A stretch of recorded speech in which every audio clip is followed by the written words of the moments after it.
So, morning students. Today we are going to deal with the Pied Beauty, that the famous poem written by G.M. Hopkins, Gerard Manley Hopkins. This poem, Pied Beauty. So, first of all, we are going to talk about the author. So, who is that G.M. Hopkins? G.M. Hopkins, who is born on 28 जुलै 28 जुलै 1844 ला त्यांचा जन्म झालाय आणि died in 8 जून 1889 1889 मध्ये त्यांचा मृत्यू झालाय. So he is then considered as a English Victorian poet. English Victorian poet होते. क्वीन विक्टोरिया ज्या काळामध्ये रूल करत होती 1800 त्या काळामध्ये ते पोएट होते. That's why he called as a Victorian poet. त्यांना आपण विक्टोरियन पोएट असं म्हणतो. Again he was a poet and Jesuit priest. ते priest मीन्स ते पादरी होते.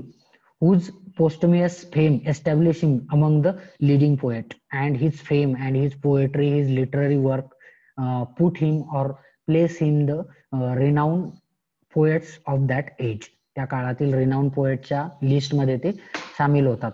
also called as poet of religion and nature.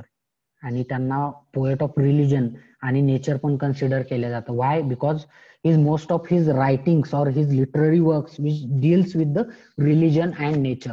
Religion means which is deals with the God और the nature और द सराउंडिंग थिंग्स, और basically deals with the God with that religion.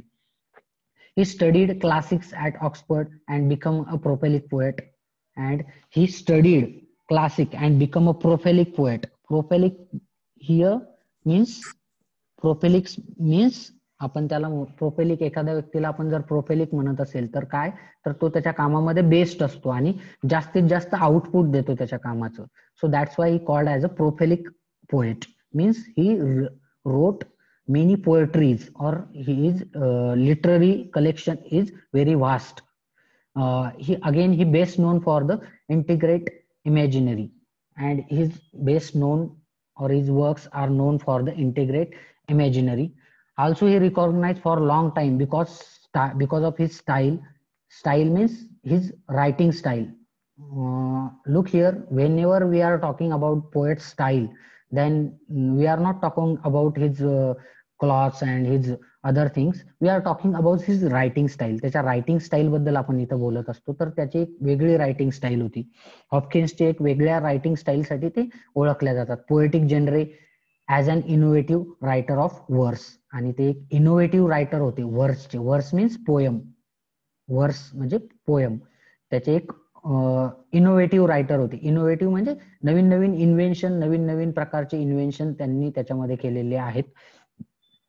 आणि त्यांचे famous work जे आहे ते famous work बघा, the windhover, pied beauty. Windhover ही एक पोएम आहे त्यांची. Second one is pied beauty, as kingfishers catch fire. So these are his famous और रिनाउंड वर्क्स. हे त्यांचे रिनाउंड वर्क्स आहेत किंवा फेमस वर्क्स आहेत कोणाचे, हॉपकिन्सचे. Now we are going to see about poem, what exactly that poem is deal with. बघा, first of all look at the title of the poem. पोएमचं title बघा, pied beauty. Beauty means you all know, beauty means सौंदर्य आपण ज्याला म्हणतो. And pied means we can say rainbow kind of beauty. म्हणजे pied म्हणजे वेगवेगळ्या प्रकारचे जे कलर असतात त्याला आपण पाईड म्हणतो. रंगबेरंगी, त्याला मराठीमध्ये एक्झॅक्ट शब्द द्यायचा झाला तर आपण त्याला रंगबेरंगी असं म्हणू शकतो. सो तर ती रंगबेरंगी सौंदर्य, आपण या पोएमच्या टायटलला मराठीमध्ये जर आपल्याला सांगायचं झालं तर रंगबेरंगी सौंदर्य आपण ज्याला म्हणू शकतो. So about poem, Hopkins try to reverse the traditional notion of beauty. And throughout that poem he tried to explain that the traditional notion of beauty. Traditional notion of beauty means here we can consider that the traditional kind of writing or which is deals with the nature. जी traditional writing होती, जी classical writing होती, that is deals with the, or जे ancient काळामध्ये जे literature लिहिलं गेलं, जे फर्स्ट ऑफ ऑल जे लोकांकडून लिहिलं गेलं, तर ते कशाबद्दल होतं, ते नेचर बद्दल होतं. ते नेचर, निसर्गाबद्दल होतं, ते देवाबद्दल होतं, ते गॉड बद्दल होतं. And it is a joyous celebration of beauty of pied things. आणि ही पोयम काय आहे, एक सेलिब्रेशन आहे कशाचं, तर त्या सौंदर्याचं. कोणत्या सौंदर्याचं, ह्या ज्या विविधपूर्ण पायड थिंग्स म्हणजे इथं रंगबेरंगी गोष्टी ज्याला आपण म्हणतो, विविधपूर्ण ज्या गोष्टी आहेत, which is created by the God.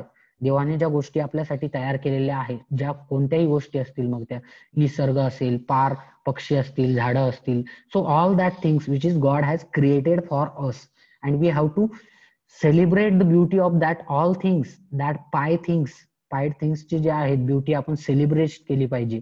So it is a one kind of celebration of that things. That poem is a celebration of that pied things. त्या सर्व गोष्टींचं एक सेलिब्रेशन आहे.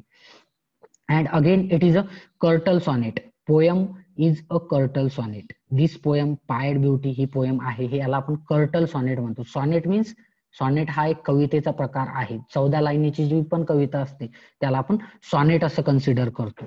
अँड हे जे सॉनेट आहे हॉपकिन्सनं, so he basically known for his different kind of style, writing style. त्याच्यासाठी आपण हॉपकिन्सला ओळखतो. पण हॉपकिन्सची जी सॉनेट होते त्याला आपण कर्टल सॉनेट म्हणतो.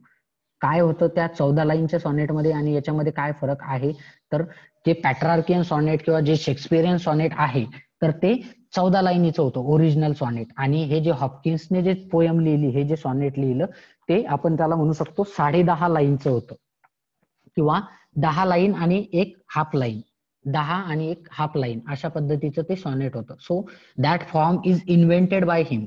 हा जो नवीन फॉर्म होता तो त्यांनी स्वतः इन्व्हेंट केला होता. त्यांनी स्वतः इन्व्हेंट करणे म्हणजे त्याची, आपण इन्व्हेंटला मराठीमध्ये काय म्हणू शकतो, त्याची सुरुवात त्यांनी केली होती.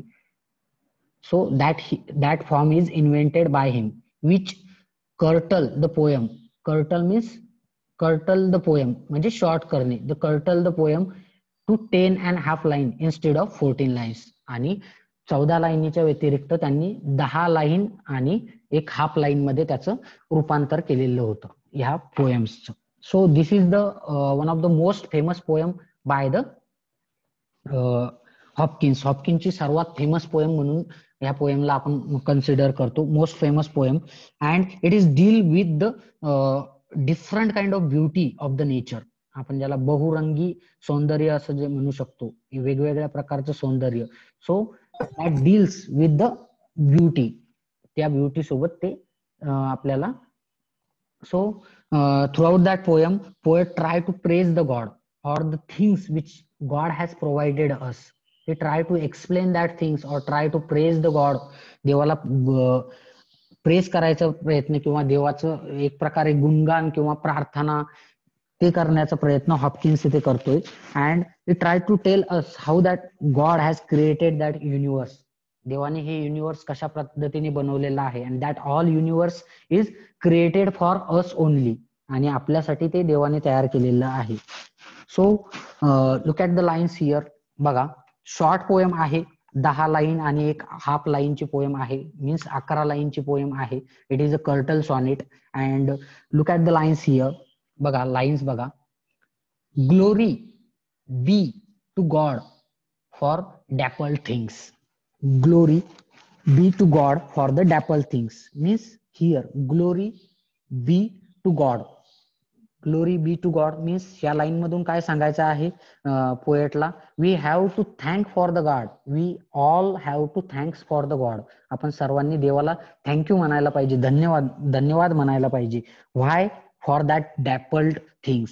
डॅपल्ड things means that the different things, वेगवेगळ्या ज्या गोष्टी आहेत, that the things has created around us. आपल्या आजूबाजूला ज्या गोष्टी आहेत, जे नेचर आहे, त्याच्यासाठी आपण देवाला थँक्यू म्हणायला पाहिजे. We have to thanks, we have to be thankful towards the God. आपण देवाकडे जे आहे थँकफुल असायला पाहिजे, देवाला थँक्यू म्हणायला पाहिजे. का? देवाने ह्या सगळ्या डॅपल थिंग्स ज्या आहेत, या सर्व different kind of pied things ज्या आहेत ते आपल्यासाठी तयार केलेल्या आहेत. द थिंग्स, देवाने कोणत्या कोणत्या गोष्टी तयार केलेल्या आहेत, that all things we can see around us. आपल्या आजूबाजूला ज्या काही गोष्टी आपल्याला दिसत आहेत, which has created by the God for us. Means the rivers, the nature, the tree, the birds, the animals, the soil, the land, the mountains, the air, the water, that all things had God created for us, and that is the one kind of dappled thing. ह्या सगळ्या वेगवेगळ्या कलरच्या वेगवेगळ्या याच्या गोष्टी आहेत त्या देवाने आपल्यासाठी तयार केलेल्या आहे. For skies of couple colours as a brinded cow.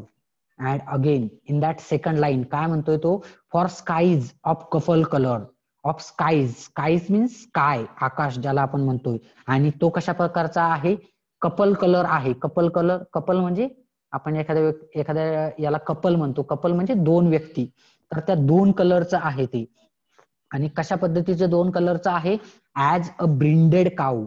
As a brinded काऊ, ज्या पद्धतीने त्या गायीच्या याच्यावर दोन कलर आपल्याला दिसतात. एक गाय असेल, गायीचा कलर जर असेल तर त्या एक शुभ्र कलरची गाय असते आणि तिच्या अंगावर जे आहे ठिपके असतात, दोन कलरची गाय असते. मीन्स त्याच पद्धतीचं जे स्काय त्याने तयार केलेलं आहे आपल्यासाठी. God has created that kind of sky, that beautiful sky for us. एक सुंदर प्रकारचं आकाश जे आहे ते देवाने आपल्यासाठी तयार केलेलं आहे. आणि ते कशा प्रकारचं आहे, ज्या पद्धतीने त्याने ती काऊ तयार केलेली आहे, जी गाय तयार केलेली आहे, की ज्या गायीच्या याच्यावर आपल्याला वेगवेगळ्या दोन प्रकारच्या रंगछटा ज्या आहेत त्या आपल्याला दिसून येतात. So that is the beauty of the nature, that is the beauty of the God, and that God has created for us. For rose moles in a triple upon the throat that swim. For the rose moles, for that rose moles. Rose mole म्हणजे ते गुलाबी कलरचे डाग. रोज moles म्हणजे गुलाबी कलरचे डाग. So for that rose moles, that rose moles all the stipple means that is a one kind of painting or dot spar, जे छोटे छोटे डॉट असतात ते. So that is created by the God, that created by the god. For the rose moles, for that dots, for that ते गुलाबी J dot आहे ते all triple upon the throat that swim. आणि ते जे कशावर आहेत त्या गुलाबी कलरचे डॉट, ते जे त्या थ्रोटवर आहेत, त्या गळ्यावर आहेत, that swim. Fresh fire coal charcoal falls. Fresh fire coal, ज्या पद्धतीने तो कोळसा जो आहे, तो कोळशाचा जो कलर आहे, तो कोळसा जळताना जळणारा जो कोळसा आहे त्याच्यातून जो पद्धतीने आपल्याला कलर जाणवतो आहे, त्याच प्रकारचा कलर कशाचा असतोय, that finches wing. Means he compare that coal, that burning coal, म्हणजे तो जळणारा जो कोळसा आहे आणि तो फिंच आहे. फिंच म्हणजे Finch is a kind of bird, एक प्रकारचा पक्षी आहे. आणि त्या फिंच पक्ष्याचे जे पंख आहेत, विंग्स आहेत, ते आणि तो कोळसा ज्या पद्धतीने त्याचा कलर सारखा आहे. फिंच पक्षी जर तुम्ही बघितला तर तो असा एक प्रकारे आपल्याला केशरी कलरचा दिसतो. ज्या प्रकारे अग्नीचा जो कलर असतो, एक आग जी असते तिचा जो कलर असतो, त्याच पद्धतीचे जे फिंच पक्षी आहे त्याच्या आपण ज्याला विंग्स म्हणतो, विंग्सचा पण कलर त्याच पद्धतीचा असतो. So that colour or that things has created by the God for us. And again the landscape floated and peace. आणि देवाने जे लँडस्केप म्हणजे जमीन आपण ज्याला म्हणतो, जमीन, that is plotted and peace. That land which is created for us. देवाने जी लँड आपल्यासाठी बनवलेली आहे आणि ती वेगवेगळ्या याच्यामध्ये त्याने डिवाइड केलेली आहे. देवाने जे आपल्यासाठी बनवलं आहे लँड, ती पण त्याने आपल्या याच्या वेगवेगळ्या पद्धती, वेगवेगळ्या कामासाठी त्याने ती डिवाइड केलेली आहे. Landscape plotted and peace. Plotted and peace म्हणजे जी जमीन आहे त्याने ती वेगवेगळ्या पीस म्हणजे तुकडी, वेगवेगळ्या तुकड्यांमध्ये त्याने ती विभागली आहे. Means one is for the flowed, one is for the fold, fellow and plug. म्हणजे राहण्यासाठी वेगळी जमीन. त्याच्यानंतर फोल्डचा अर्थ इथं म्हणून आपण म्हणतो एन्क्लोजर फॉर शीप, म्हणजे जंगल आपण ज्याला म्हणू शकतो, जंगल. For the fold means for that the animals. Second one is for fallow means for us, and third one is for plough means जी पेरणीसाठी, वेगवेगळ्या कामासाठी त्याने ती जमीन तयार केलेली आहे. So that is the beauty of the nature और that is the beauty of the God. And we should say thank to the God, that God has created all that things for us. And in next line he says that, and all trades their gear and tackled and trim. And all trades, and all trades means all that works, सर्व कामासाठी त्याने ती जमीन तयार केलेली आहे. Gear and tackled the trim. Gear म्हणजे आपण ज्याला अवजार म्हणतो, वेगवेगळे साहित्य जे देवाने तयार केलेलं आहे. Tackle and trim. Here he says tackle and trim means that things which God has created for us. देवाने ते आपल्यासाठी सर्व तयार केलेले आहेत. And in the next 4 lines he says that, शेवटच्या 4 लाईन मध्ये काय म्हणतोय बघा. All things counter original spare strange whatever is fickle who knows how. And all things is counter. It is maybe counter चा अर्थ होतो fake और imitation. That all things which is created, that has created by the God is original spare and strange. देवाने जी गोष्ट तयार केलेली आहेत, ज्या गोष्टी आपल्या सराउंडिंग्सला आहेत, त्या सर्व गोष्टी whatever is fickle and whatever is fickle means that changing, प्रत्येक क्षणाला जे चेंज होत राहतं, changing frequently. Fickle means changing frequently, means those things we are changing from one form to another form that has created by the God. त्या सर्व देवाने आपल्यासाठी तयार केलेल्या आहेत किंवा केलेल्या आहेत. So that all things who made it, who knows that things, कोणाला आपल्याला माहिती आहे का की ह्या सर्व ज्या गोष्टी आहेत त्या कोणी तयार केलेल्या आहेत. So here the poet is asking that question to us. Do you know that all that things कोणी तयार केलेल्या आहेत, आणि त्याच्यामध्येच त्याचं उत्तर पण आहे that all things has created by the God for अस. आणि त्या सगळ्या गोष्टी ज्या आहेत त्या देवाने आपल्यासाठी तयार केलेल्या आहेत. With sweet sour adazzle he Father forth, whose beauty is past change, praise him. And with swift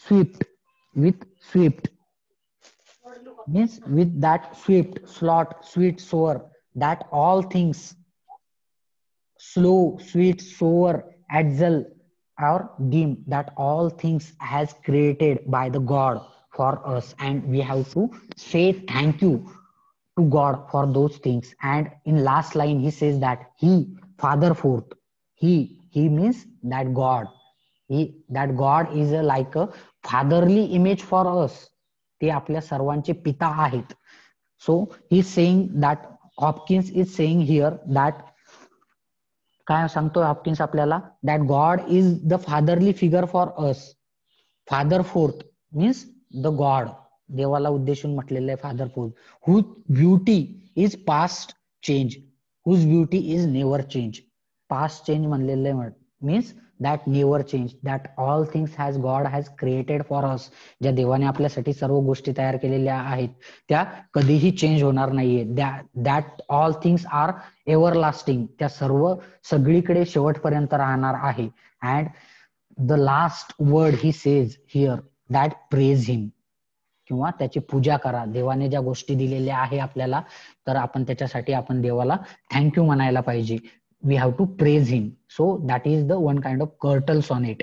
And that 10 line and last half line जे आहे त्या हाफ लाईन मध्ये praise him एवढाच त्याच्यामध्ये शब्द त्यांनी इन्क्लूड केलेला आहे त्याच्यामध्ये.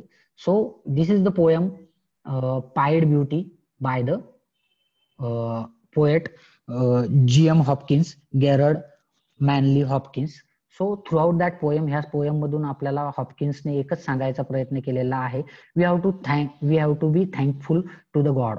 आपण देवाला थँक्यू म्हणायला पाहिजे, because God has created that all things for us and we have to praise the God. So this is the poem